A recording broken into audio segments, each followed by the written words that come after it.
Hello again, I'm smallfry and welcome to another tutorial. Today I wanted to get into the spooky season and I wanted to show you a monster transformation sequence. Step 1. Gather your references. This is super important. It's going to help you lay your groundwork for your animation. You don't have to copy anything exactly. Just pick and choose what you really like and make something totally new. You probably already have a movie or video game that really inspires you. Or even get inspired by nature, like oozing lava, a morphing butterfly, or octopus tentacles. Get your mind out of the gutter. Sketching. Now, don't be afraid to let your freak flag fly here. Sketch out your start and your end position. What's transforming? What is it going to end up as? Remember just to trust your heart, let fate decide. I'm going to start with something cute and turn it into a Lovecraftian hellbeast. Remember, the anatomy isn't strict here. What's a tongue or a toe can turn into an arm, an eyeball, intestines, really whatever you want. I've drawn my character and I figured out what I want the end result to look like. Now I need to fill in the gaps. I'm going to put my starting pose or normal version of my character on my first frame. I'm going to move my end pose way down the timeline. The number of frames doesn't totally matter right now because I'll probably change it later. You can decide your timing ahead of time, but I've never been that kind of person, which is probably bad, but I am a more like feel it as it goes type of lady, so that's what I'm going to do. Now I'm going to put in my keyframes. When putting in keyframes, I like to think about animorphs. Does anyone else remember animorphs? Do me a favor and put your favorite animorphs book in the comments below. I'm really curious. But the reason I'm thinking about animorphs is because on the cover, there would be a transformation sequence of the kid turning into the animal in stages. So typically what I would do is I would make a blank keyframe in the middle between my beginning and end and draw what I think would be the halfway point or the midway of that transformation. And then after I do that, I would draw a midway point between the midway and the first, and the midway and the last. And I would just continue doing that until I had a number of frames that I was comfortable with, that I felt like the transformation was broken down into bite-sized chunks. I don't want every piece of my transformation to be transforming at the same time, if that makes sense.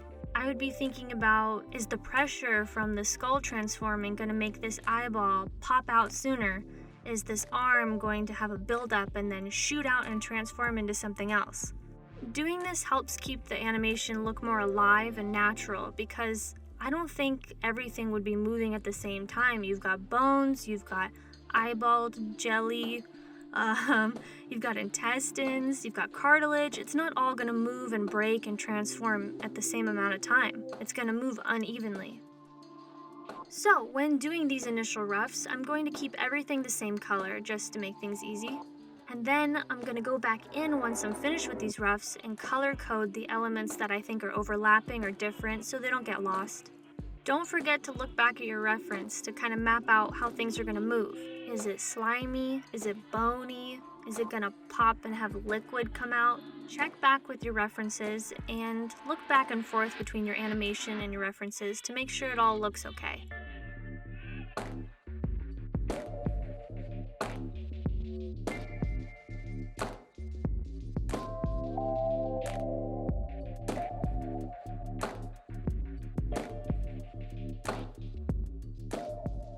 Let's play through what we have so far. My boy's got pink eye. My boy has a scorpion tail. But he's doing his best. Well, you know what they say, the nastier, the better. Am I right? Am I right? Now that the roughs are done, I'm gonna go back in and make some new layers and draw some additional elements in different colors.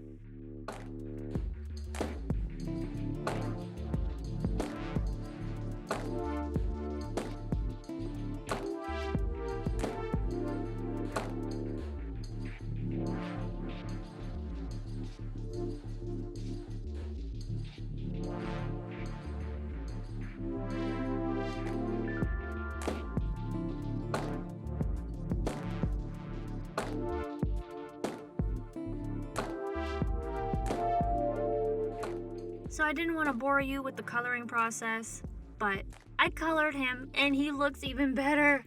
Oh my gosh, he's so gross. I love it. I kept it really simple for the sake of timing, but you should definitely go as far as you want with it. Make it gross, make it drippy, make it nasty. And if you make one, please link it to me. I want to see it.